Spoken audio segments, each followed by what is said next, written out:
cette plongée pour aller contacter l'énergie de vie. Et cette plongée que moi je considère comme faisant partie prenante du processus de création. Hier, j'avais l'image de creuser le sillon. Elle demande de creuser ce sillon. Et dans creuser, il y a vraiment cette image de aller encore un peu plus en profondeur, de plonger, et aussi parfois de remuer une certaine matière, de déblayer parfois des choses, voire de découvrir carrément comme un archéologue qui ferait une fouille, de découvrir aussi des choses. Et dans cet espace de notre corps, qui est le bassin, c'est pas seulement mon expérience, il y a tellement de choses qui sont logées. Et des éléments qui, dans mon expérience, et c'est aussi pour ça que moi je dédie une partie de mon activité à accompagner sur les voies de la création, parce que dans cette rencontre avec cet espace du corps, moi j'ai vraiment ce mot d'embûche en fait qui est venu, c'est un chemin semé d'embûches dans ma représentation. C'est pas forcément le cas pour tout le monde, mais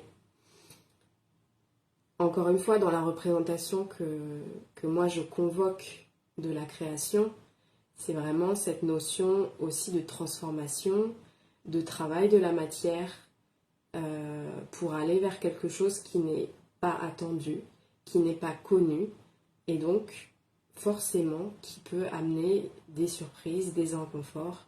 C'est le principe de la sortie de la zone de confort ou d'aller vers l'inconnu. Enfin, voilà. Il y a plein de métaphores, il y a plein d'images. C'est toujours un peu le même processus qui est décrit. Donc, moi, c'est cette vision-là de la création que je convoque.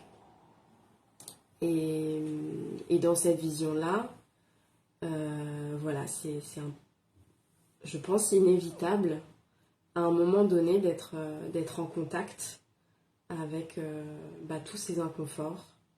Et même au-delà des inconforts, il peut y avoir carrément des blocages, des rencontres aussi avec des traces traumatiques. Voilà, qui peuvent faire réémerger en tout cas des émotions fortes. Et puis après, même sans avoir forcément été avec une histoire qui laisse des traces traumatiques, je crois vraiment qu'au niveau social, et puis si on considère aussi transgénérationnel, on est forcément impacté et porteur à cet endroit de multiples couches et surcouches et surcouches de ce qui fonde aussi notre humanité. Mais voilà.